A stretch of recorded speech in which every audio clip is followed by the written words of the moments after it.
Assalamualaikum warahmatullahi wabarakatuh. Perkenalkan, nama saya Musarifah, NIM 2419060, Prodi PAUD B. Di sini saya akan membacakan materi manajemen dari materi pertama hingga terakhir. Materi pertama yaitu manajemen penyelenggaraan PAUD. Persyaratan umum pendirian PAUD.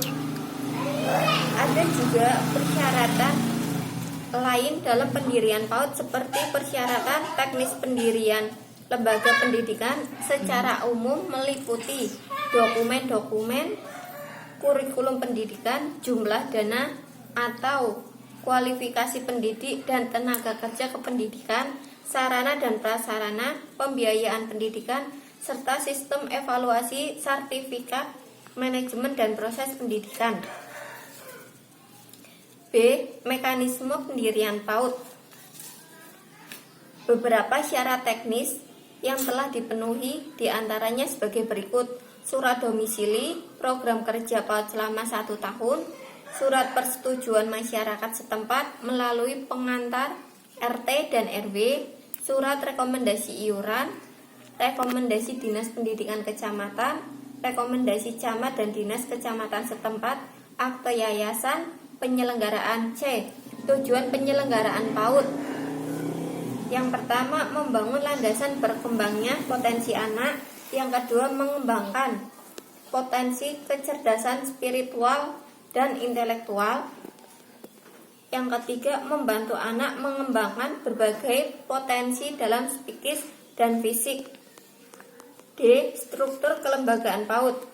Ada 4 komponen lembaga PAUD. Yang pertama, pendidik, anak usia dini, kurikulum, dan masyarakat.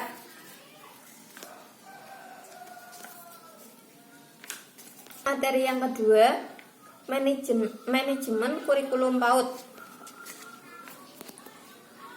Kurikulum adalah seperangkat rencana dan pengaturan mengenai tujuan, isi, dan bahan pembelajaran, serta cara yang digunakan sebagai pedoman penyelenggaraan kegiatan pembelajaran untuk mencapai tujuan pendidikan tertentu.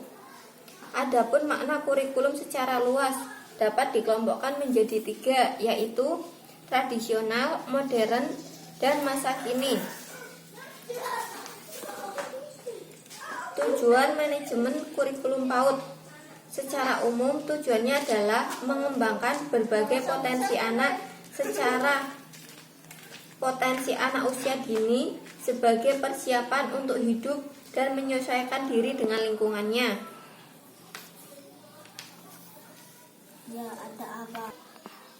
B. Kompetensi dasar.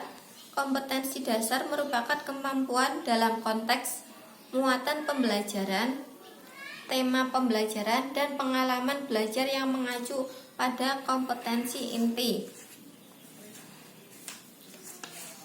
Karakteristik kurikulum 2013 PAUD. Dalam kurikulum 2013 PAUD, anak dilibatkan untuk menemukan, melakukan eksperimen, serta diarahkan untuk berpikir tanpa campur tangan orang tua. Karakteristik kurikulum ini menempatkan pembelajaran pada anak, bukan berpusat pada guru. Materi ketiga, manajemen pengelolaan pembelajaran PAUD. A. Konsep dasar pengelolaan pembelajaran PAUD. Pengelolaan pembelajaran suatu upaya untuk mengatur proses belajar mengajar serta penentuan sikap, strategi, dan mengajar sesuai perencanaan. Pelaksanaan ini dapat diakhiri dengan penilaian dalam rangka terciptanya proses belajar mengajar yang efektif dan efisien. B. Prinsip strategi proses pembelajaran PAUD. Prinsip pembelajaran anak usia dini yaitu interaktif, inspiratif, menyenangkan, menantang, memotivasi. Jenis-jenis strategi pembelajaran anak usia dini. Yang pertama, kriteria memilih strategi pembelajaran AUD. Yang kedua, strategi pembelajaran langsung. Yang ketiga, strategi pembelajaran tidak langsung. Yang keempat, strategi pembelajaran interaktif. Yang kelima, strategi pembelajaran empirik dan strategi pembelajaran mandiri.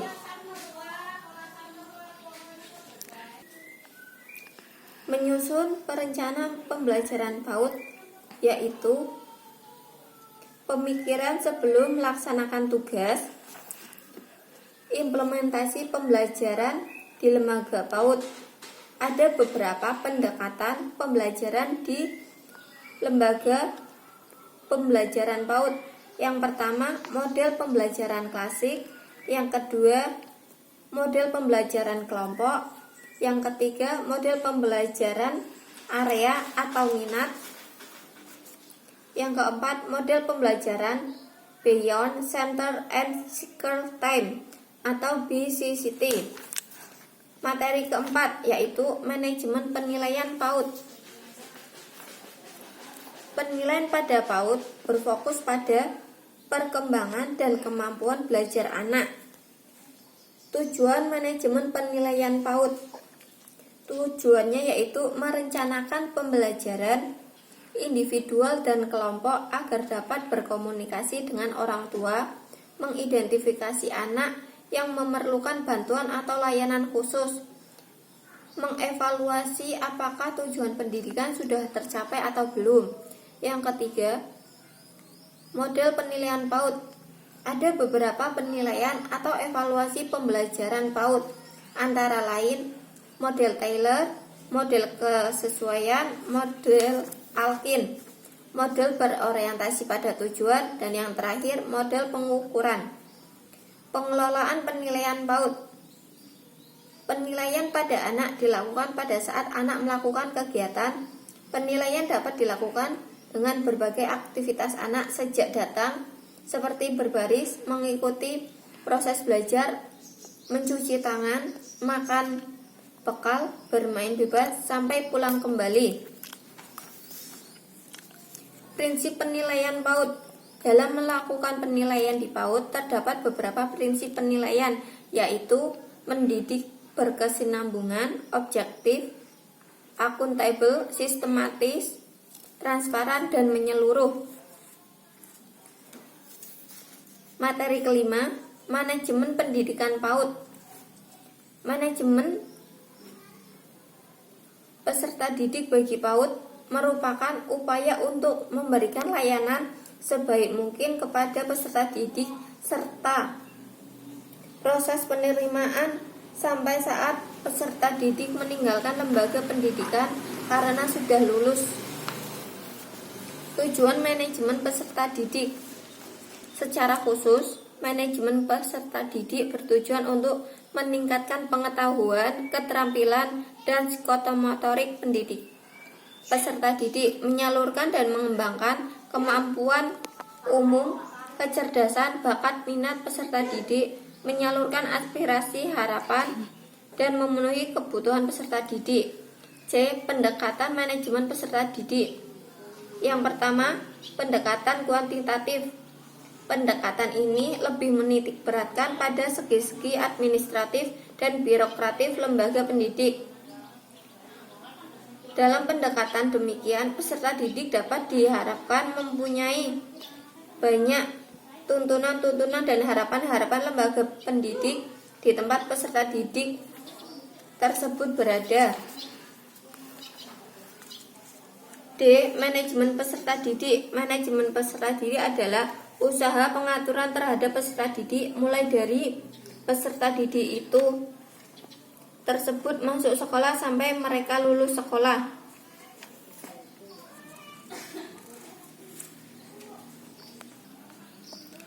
Materi ke-6, manajemen tenaga pendidik dan kependidikan, yaitu seluruh aktivitas yang dilakukan adalah dalam rangka mencapai suatu tujuan dengan memanfaatkan seluruh sumber daya yang ada.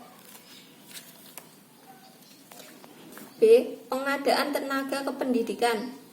Pengadaan tenaga personil adalah kegiatan untuk mengisi formasi yang kosong.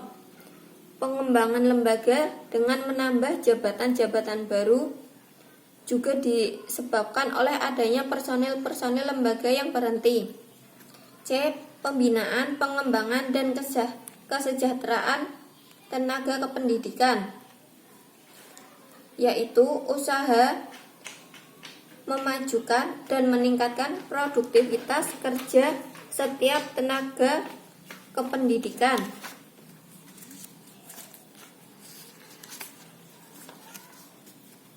D. Pemberhentian atau pemensiunan tenaga kerja kependidikan, yaitu suatu pemutusan hubungan kerja pada suatu lembaga kependidikan terhadap pendidik dan tenaga kependidikan.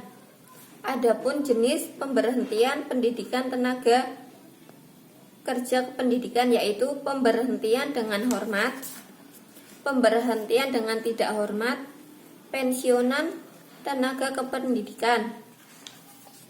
Materi ketujuh yaitu manajemen sarana dan prasarana.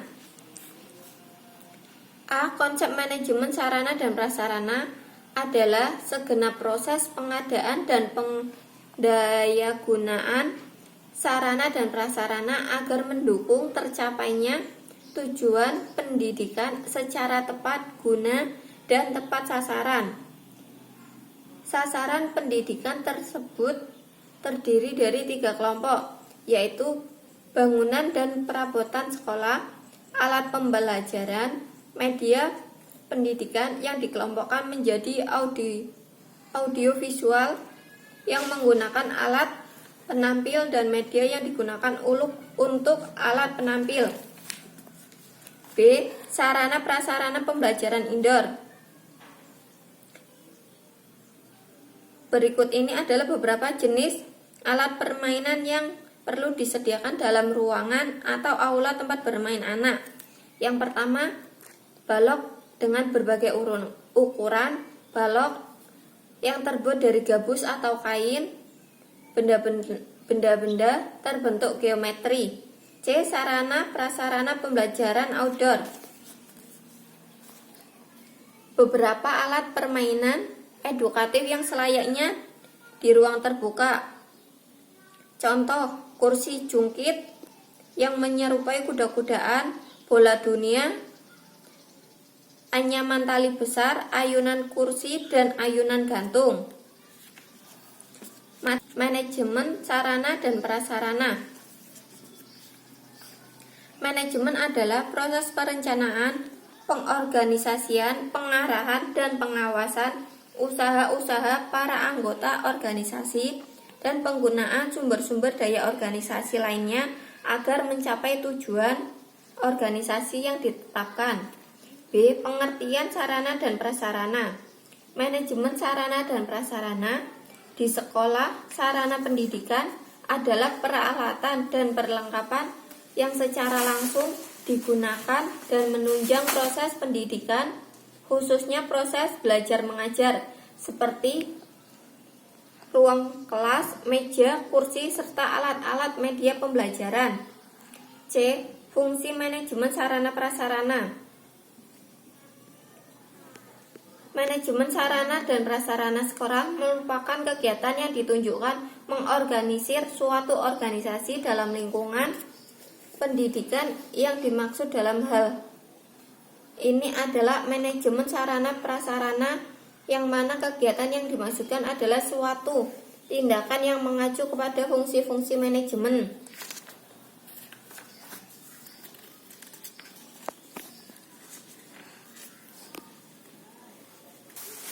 Materi ke-9, manajemen keuangan PAUD.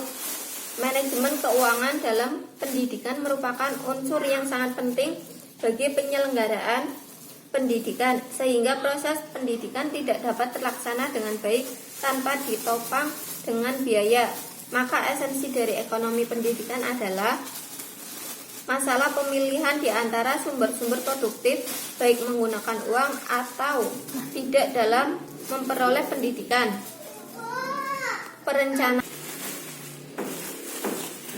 Perencanaan keuangan PAUD. Dalam pelaksanaannya, manajemen keuangan menganut asas pemisahan tugas antara fungsi otorisator, ordonator, dan bendaharawan. C. Pengelolaan penggunaan keuangan.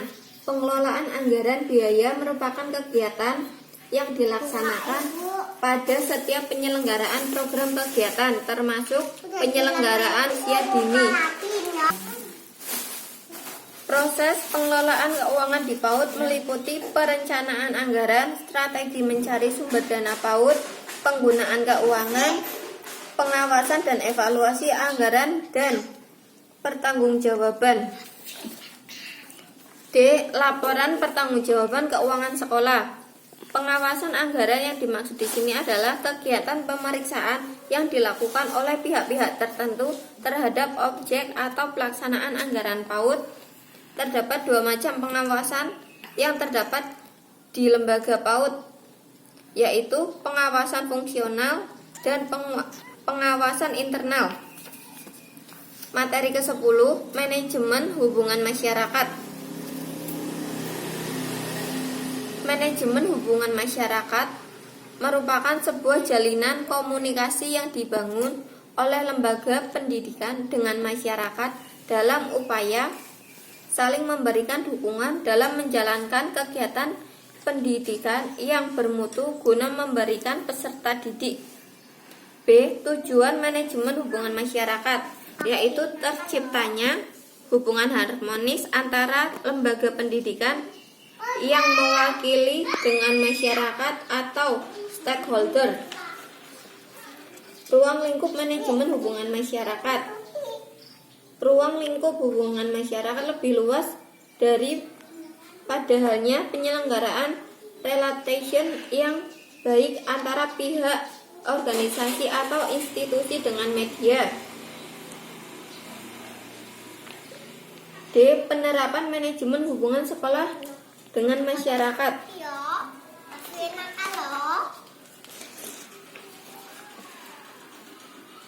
Hubungan masyarakat dalam manajemen organisasi dapat diartikan suatu proses hubungan timbal balik antara segenap komponen pada suatu lembaga yang dilandasi dengan etika, ta'aruf, tafahum, dan ta'awun dalam rangka mencapai tujuan yang telah ditentukan akan sebelumnya.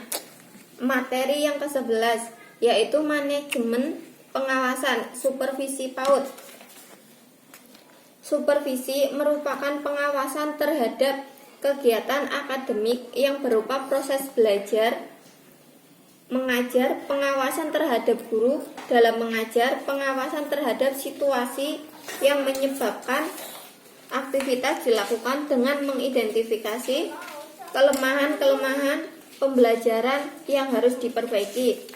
Fungsi pengawasan atau supervisi dalam pendidikan bukan hanya sekedar kontrol melihat apakah kegiatan telah dilaksanakan sesuai dengan rencana atau program yang telah digariskan. Tujuan supervisi. Tujuan diadakannya supervisi adalah untuk mengembangkan situasi belajar mengajar yang lebih baik dengan cara membantu guru-guru dalam meningkatkan kinerjanya dalam rangka pembentukan pribadi anak secara maksimal. Ruang lingkup supervisi. Dalam dunia pendidikan ada 3 unsur pokok yang saling berkaitan antara satu dengan yang lainnya. Unsur-unsur yang dimaksud adalah personal, material, dan operasional. Oleh sebab itu, ruang supervisi pendidikan pun mencakup 3 unsur tersebut. C. Penerapan teknik supervisi. Teknik-teknik supervisi yang digunakan oleh supervisor bukan berdasarkan jenis model dan teknik, tetapi berdasarkan masalah-masalah pokok yang dihadapi oleh para guru yang harus diperbaiki dalam mengajar.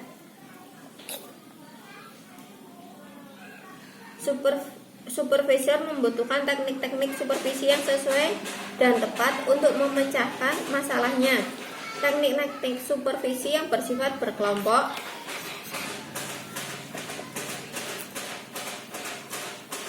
teknik-teknik supervisi yang bersifat individual.